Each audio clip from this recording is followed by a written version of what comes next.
You're 4 years old, standing on tarmac at Blackbushe Airport in Hampshire, and the year is 1950. The airport reopened 3 years ago, in February 1947, after serving as RAF Hartford Bridge during the war.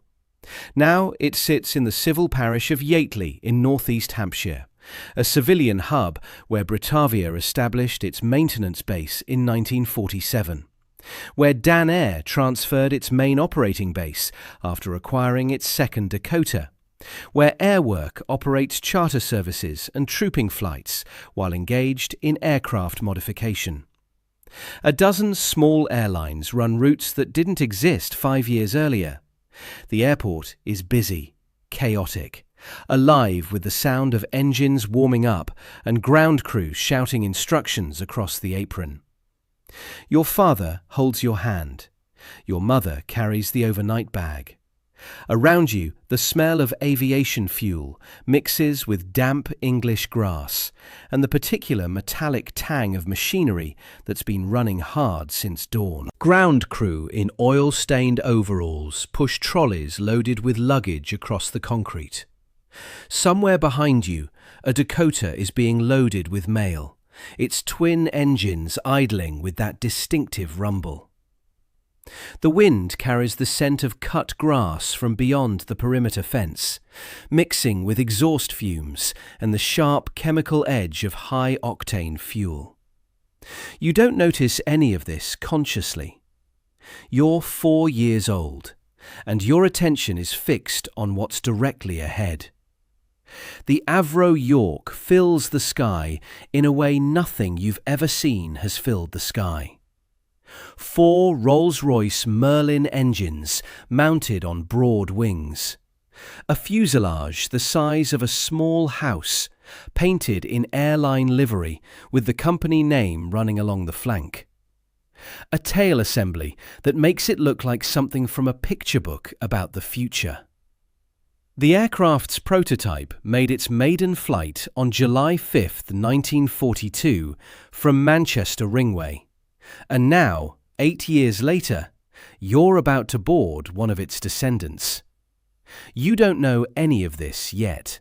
You don't know that those engines flew Lancaster bombers over Germany 5 years before you were born.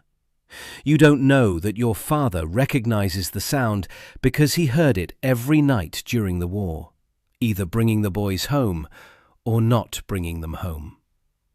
You don't know that Roy Chadwick, Avro's chief designer, took the wings, engines, undercarriage and tail unit from his Lancaster bomber and bolted them to a new fuselage, because Britain needed transport aircraft and didn't have time to design one from scratch. The steps feel enormous under your small feet. Each metal tread rings as you climb.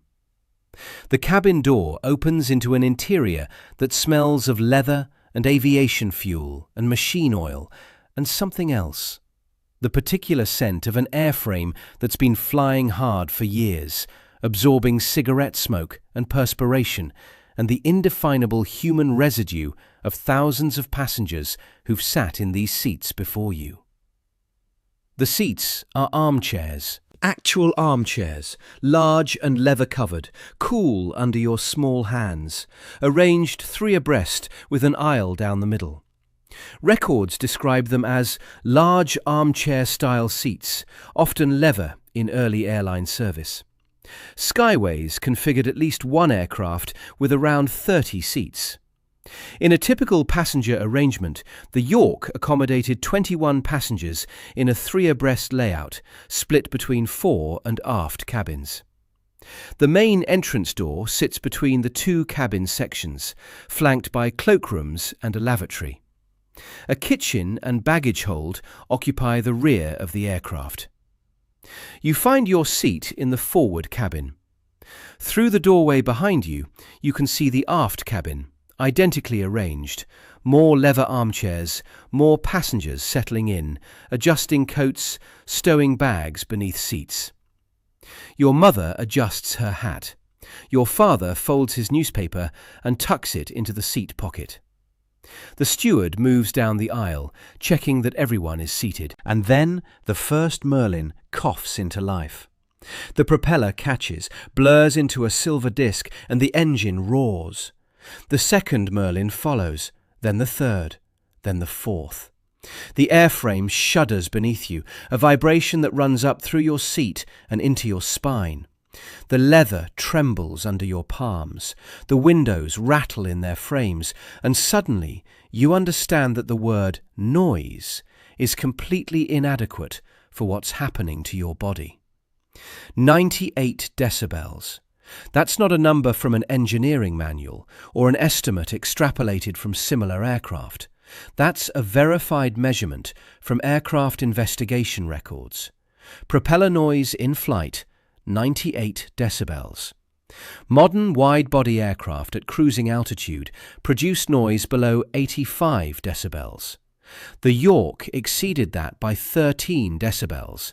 And because decibels are logarithmic, that means it was roughly 4 to 5 times louder to the human ear. NASA research indicates that 50% of test subjects report feelings of annoyance when noise exceeds 82 decibels.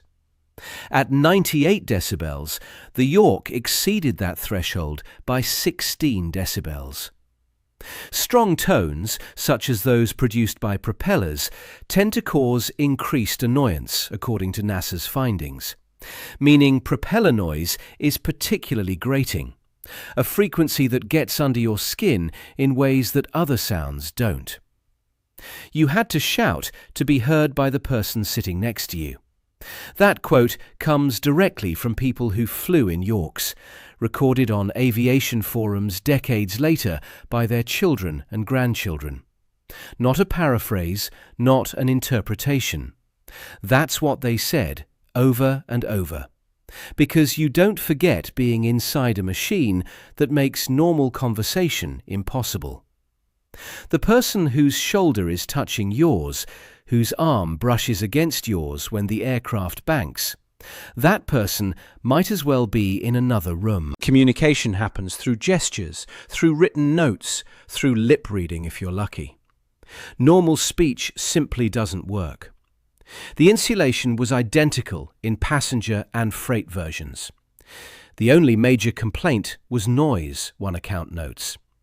The York didn't have the best sound insulation. Indeed, there was almost no difference between the insulation on the freight-carrying version and the passenger-carrying version. Whether you were a sack of mail, or a paying customer, or a pregnant military wife, or Winston Churchill himself, the aircraft offered you exactly the same acoustic experience. One Australian account captured the contradiction perfectly. The Vice-Regal York was described as finished in all-over gleaming white and sumptuously fitted out on the inside, and there was nothing to match it this side of the equator. Special sound insulation had been installed, but I gather that it only reduced post-flight deafness from 3 days to 1. The craftsmanship was real. The luxury was real. None of it mattered the moment those engines reached cruise power. Because, despite its high accident rates, the aircraft's worst day-to-day characteristic was the incredibly loud ride it offered its passengers, who would sit only feet away from 4 very loud Merlin engines with minimal insulation to soften the noise. The Merlin engines were designed for fighters and bombers, not passenger comfort. They were optimized for Spitfires and Hurricanes, for altitude and speed, and survival in combat conditions. The exhaust was so powerful that tests showed it increased the top speed of the Spitfire by 10 miles per hour through sheer thrust. One forum post captured the duality. The sound of a Rolls-Royce Merlin engine is the best sound ever. It's a bit noisy. Beloved by enthusiasts, brutal for passengers.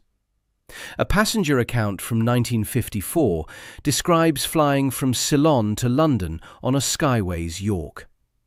Extremely comfortable flying at 8,000 feet with 26 passengers. 8,000 feet, the standard cruising altitude for these aircraft. At that height, the air is thin and cold. The engines work constantly to maintain altitude. The vibration runs continuous through every surface, a frequency you feel in your teeth, in your spine, at the base of your skull. You can't ignore it. You can't get used to it. You simply endure it, hour after hour, watching the landscape crawl past below. BORC initiated services on the UK-Morocco-Cairo route using Yorks on the 22nd of April 1944, while the war was still being fought. Skyways began commercial operations in May 1946 with an Avro York named Skyway, using the type on long-range passenger and cargo charters. By 7th October 1952, BORC had withdrawn Yorks from passenger services, retaining them only for freight operations until November 1957. Dan Air obtained 3 Avro Yorks in 1954, operating them from Blackbushe Airport. Lancashire Aircraft Corporation ran routes to RAF Fayed via Malta. Skyways flew scheduled services from Stansted to Nicosia via Malta using Avro York aircraft. The York became the backbone of British long-haul transport in the late 1940s and early 1950s, not because it was pleasant, but because it was available and it worked. By December 1944, No. 511 Squadron had become the first RAF unit fully equipped with Yorks, and the aircraft was doing exactly what it was built to do, moving things and people from one place to another while the world burned. Military families stationed overseas during the late 1940s and 1950s faced a particular kind of uncertainty that civilians rarely experienced. Pregnancies had to be managed around deployment cycles, around available medical facilities, around the simple question of where you would be when the baby came. The infrastructure for handling such situations was improvised, patchwork, never quite adequate. Records from Malta during the Blitz period, June 1940 to December 1943, document 39 pregnant women in military barracks during siege conditions. 11 pregnant women were stationed at St George's Barracks, the naval facility. 28 pregnant women lived at St Andrew's Barracks, the army installation. 39 women waiting, pregnant under siege conditions, hoping the aircraft would keep flying and the supplies would keep coming. RAF Transport Command operated extensively through Malta throughout the post-war years. RAF Lucca handled Yorks from the mid-1940s into the late 1950s. The modern military term for relocating pregnant women to bases with adequate medical facilities is stork nesting. At RAF Lakenheath today, the programme allows women who live in areas without labour and delivery services to come to the base to have their babies. The concept has institutional history, even if the exact terminology varied across decades and services. The women who made transport flights to Malta on Yorks in the 1950s remember them with a clarity that has nothing to do with nostalgia. They remember the noise that made it impossible to distract themselves with conversation, the way the vibration made text swim on the page so you couldn't read, the discomfort of sitting for hours in leather armchairs while pregnant. They remember the fear that sat in their stomachs alongside the baby, the knowledge that these aircraft sometimes didn't arrive. On the 18th of February 1956, at 12:23 UTC, a Scottish Airlines Avro York with registration G-ANSY departed Lucca Airport on a trooping flight from the Suez Canal Zone to London Stansted. The aircraft carried 45 RAF passengers and 5 crew members. Shortly after takeoff, the boost enrichment capsule in the carburettor of engine number 1 failed. The York crashed 3.5 kilometres south of Lucca Airport, near Zurich, in an area of cliffs and fields. All 50 people aboard died. It remains Malta's deadliest aviation disaster. The crash site wasn't visible from the runway. Memory compresses and conflates. What the women who flew similar routes remember is the knowledge that such crashes happened, the awareness that the aircraft carrying them was the same type that had fallen from the sky. The fear was real, the noise was real. The experience of being a pregnant woman aboard a York, unable to distract yourself with conversation, unable to read, unable to do anything except endure, that was real. These memories passed to children. The children passed them to grandchildren. The York became a vessel for female experience in a story that usually centres on male pilots and male ground crew. The women's stories, the discomfort, the fear, the isolation of being pregnant and surrounded by noise. Those stories survived because they were told and retold at family gatherings, passed down through generations like heirlooms. In Berlin, they called them the Rosinenbomber, the raisin bombers, the candy droppers. The Soviet blockade of West Berlin began on June 26, 1948. The roads, the railways, the canals, all surface routes into the city were closed. Over 2 million people were trapped with no way to receive food, fuel or supplies except by air. The siege would have succeeded, would have compelled surrender through starvation, if not for what happened next. Operation Plainfare, the British contribution to the Berlin Airlift, launched immediately. 7 RAF squadrons were eventually equipped with Yorks. The numbers tell part of the story. By the time the blockade ended on September 30th, 1949, Yorks had flown 58,124 sorties out of 131,800 total RAF sorties. That's approximately 44% of the British contribution. The Avro York is most noted for its part in the Berlin Airlift, when the type flew some 29,000 flights and carried in excess of 230,000 tons of badly needed supplies to the city. At peak operations, Yorks landed at intervals of only minutes. The same crews flew the same route, Hamburg to Berlin, Berlin to Hamburg, multiple times per day. The exhaustion accumulated hour by hour, flight by flight. One contemporary observer noted simply that the crews looked tired, drawn.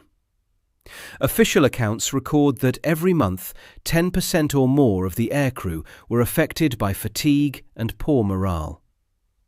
When the airlift began, the ground crew situation was desperate. Official counts showed approximately 150 ground crew needed, but only 30 available. One history records the assessment, "It was tough, very tough." Brave and exhausted pilots flew fleets of aircraft around the clock into inadequate and dangerous airfields around the city, while maintenance crews worked double and triple shifts to keep the aircraft flying. One analysis made an observation that remains true today. Less attention has been given the human factors involved in the airlift's operations, although these were certainly no less important to its success or failure than were the material and organisational aspects. We know the tonnage delivered. We know the sortie counts. We know that Flight Lieutenant John Jack Cornish of the Royal Australian Air Force flew the airlift's 3,000th sortie in an Avro York, having gained his wings in early 1943. We know that the preserved York at Duxford, MW232, delivered the 100,000th ton of supplies during the Berlin Airlift, and served with the RAF before transitioning to civilian use with Dan Air.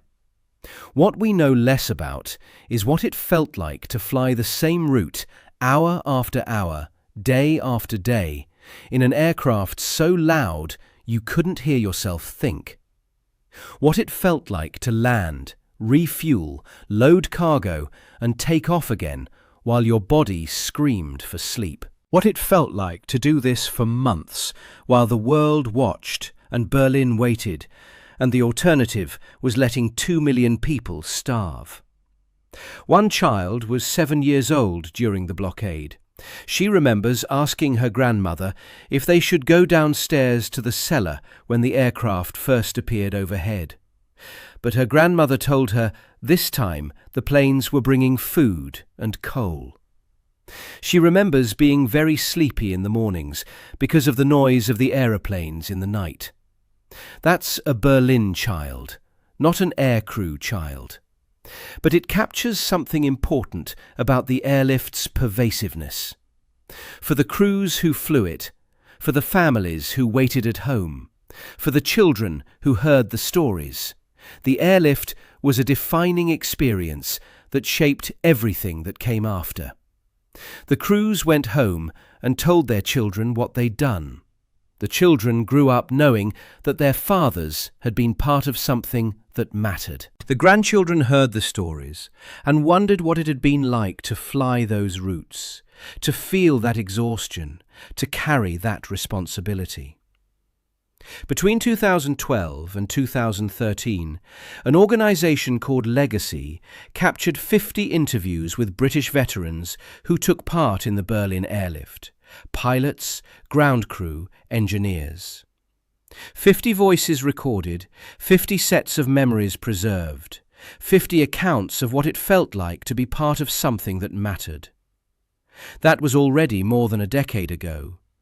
The veterans interviewed then are older now, fewer.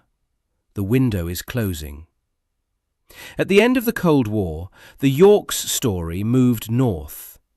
The distant early warning line, the DEW line, was a network of radar stations stretching across the Canadian Arctic, designed to detect Soviet bombers approaching over the polar route.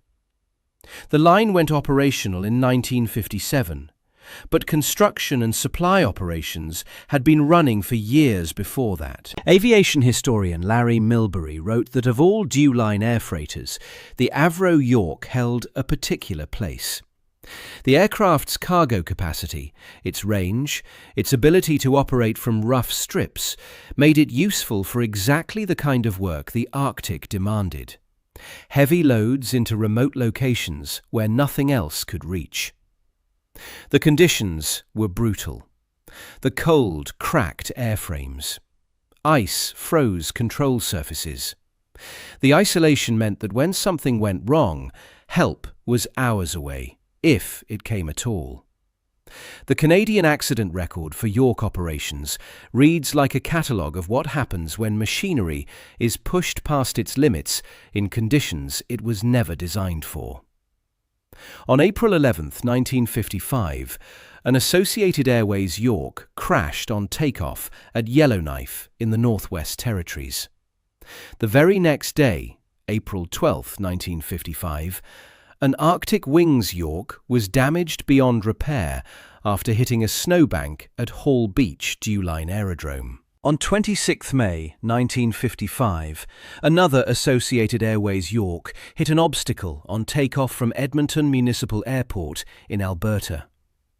On 29 September 1955, an Associated Airways York ditched in the Thoa River, 180 kilometres north of Beaver Lodge in Saskatchewan. On January 24, 1956, a Maritime Central Airways York was damaged beyond repair during a forced landing at Fort Chimo, Quebec.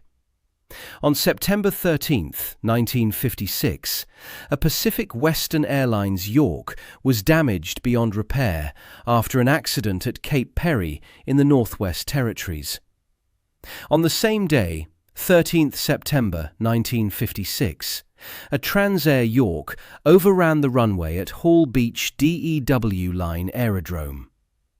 On 26 September 1956, another Maritime Central Airways York was damaged in a forced landing at Fort Chimo. On January 8, 1957, A Transair York was destroyed by fire after crash landing on a lake near Rankin Inlet. These aren't stories of pilot error or manufacturing defect. These are stories of what happens when aircraft are flown into conditions that test every component, every system, every assumption the designers made. The harsh operating conditions of Canada took their toll on civilian Avro Yorks.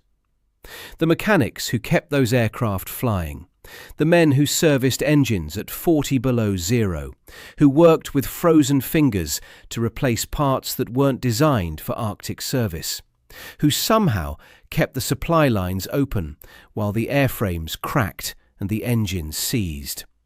Those mechanics told their children what they'd done.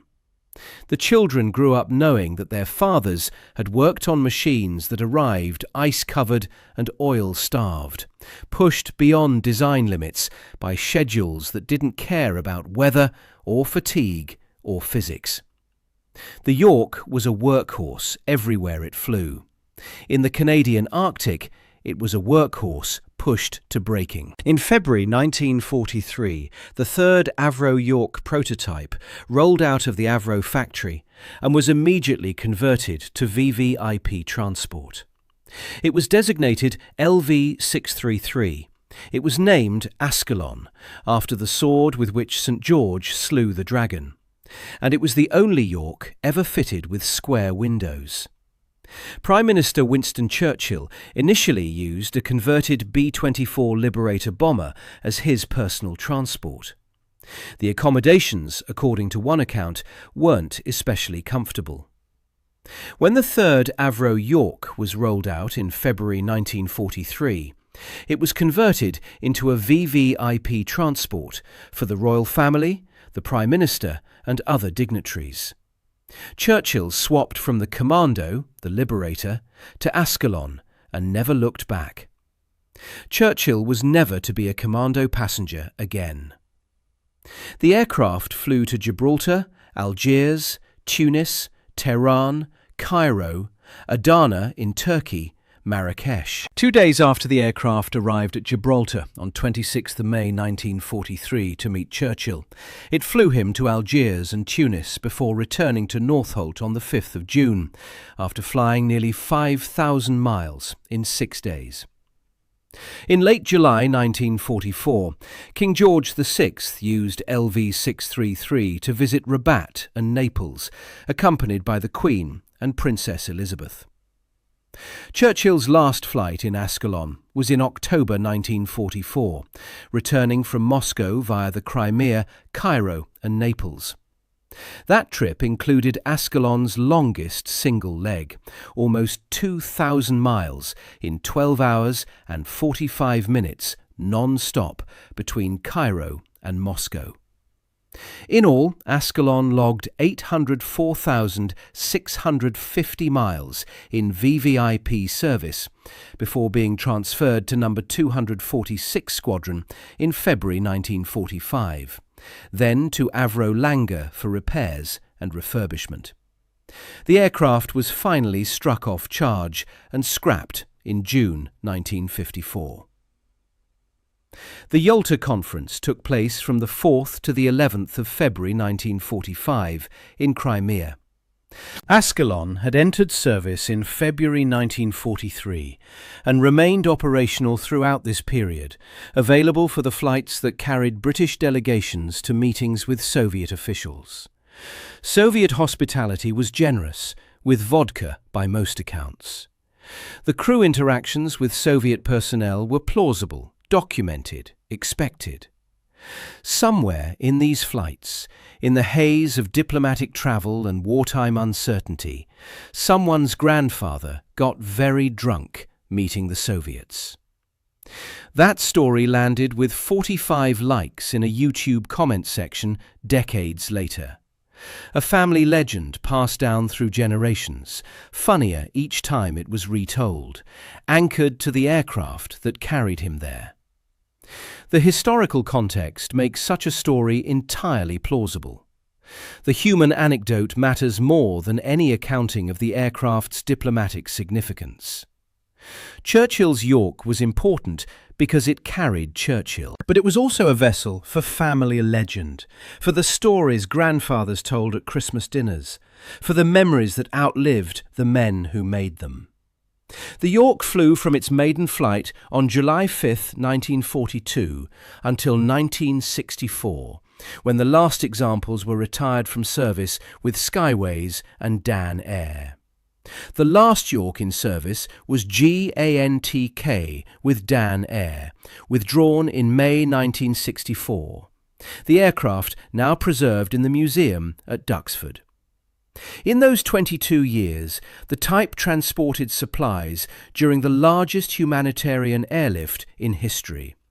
It carried the Prime Minister and the King. It moved military families across the Mediterranean. It flew cargo routes through Canadian winters harsh enough to destroy airframes.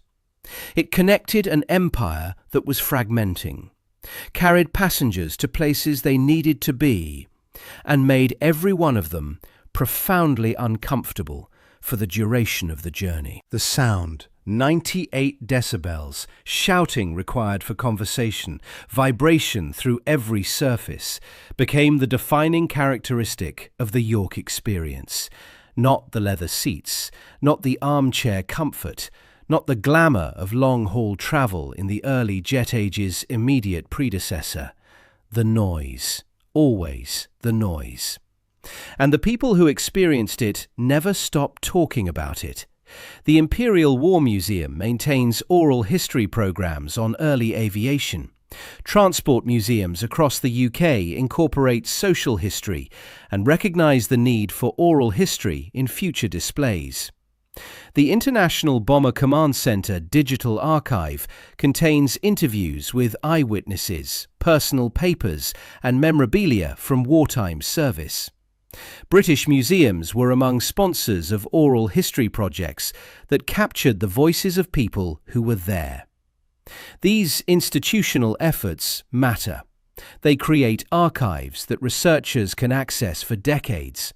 They capture testimony from veterans, participants, witnesses. They provide the primary source material that future historians will need to understand what happened and what it meant. But institutions can only preserve what people choose to share.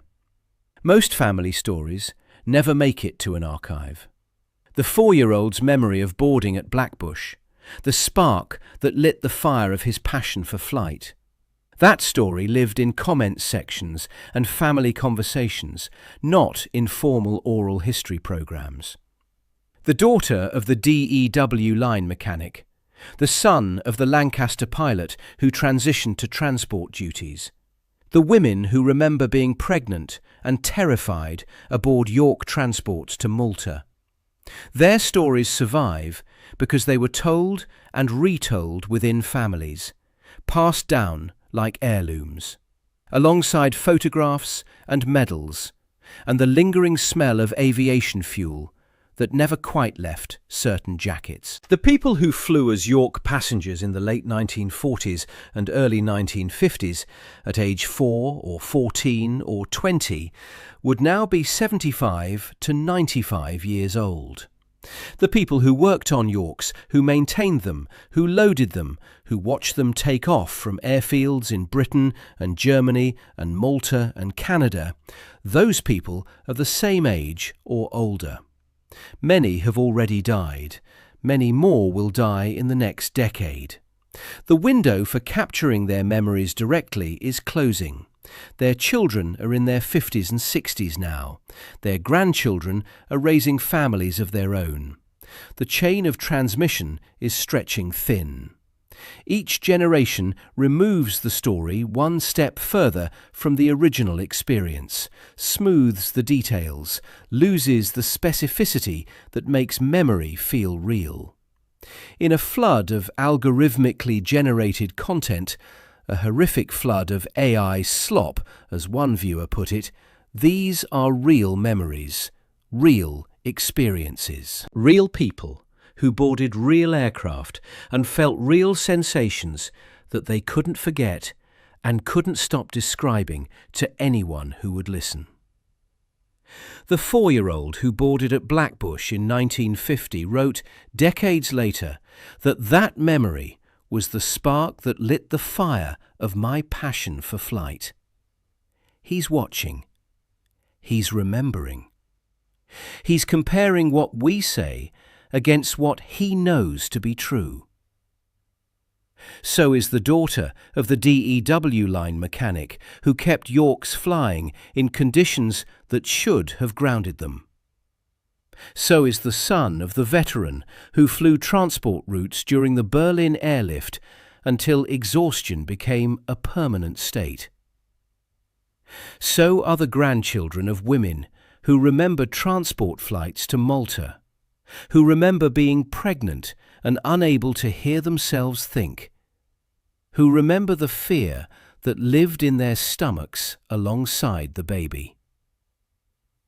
The York was never history happening to people. It was the origin story their children inherited and their grandchildren carry. One child grew up hearing about the smell of aviation fuel and the vibration through leather seats and the particular quality of light through round windows. Another grew up hearing about the exhaustion of the airlift, the same route flown over and over, Hamburg to Berlin and back, until sleep became a memory. Another grew up hearing about a grandfather who drank vodka with Soviet officials and came home with stories he'd tell every Christmas until he couldn't tell stories anymore.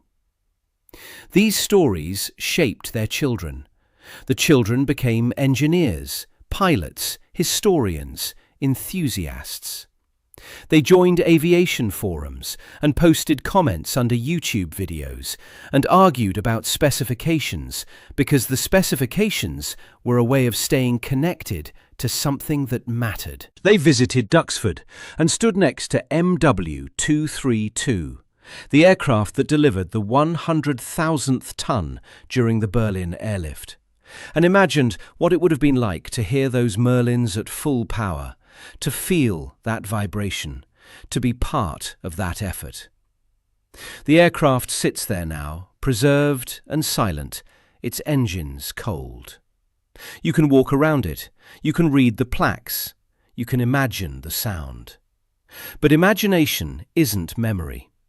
The people who actually experienced it, the passengers, the crew, the ground staff, the mechanics, the families who waited, they're still here, still watching, still remembering. Not for much longer. If your father flew Yorks, tell us the story. If your mother remembers a transport flight to Malta, tell us. If your grandfather got drunk meeting the Soviets, or your grandmother couldn't hear for days after landing, or your great-uncle spent the Berlin winter keeping engines running on aircraft that were never designed for that kind of punishment, tell us the story before it disappears. The comments section is waiting. These memories are history. They deserve to be preserved. Subscribe for more stories like this.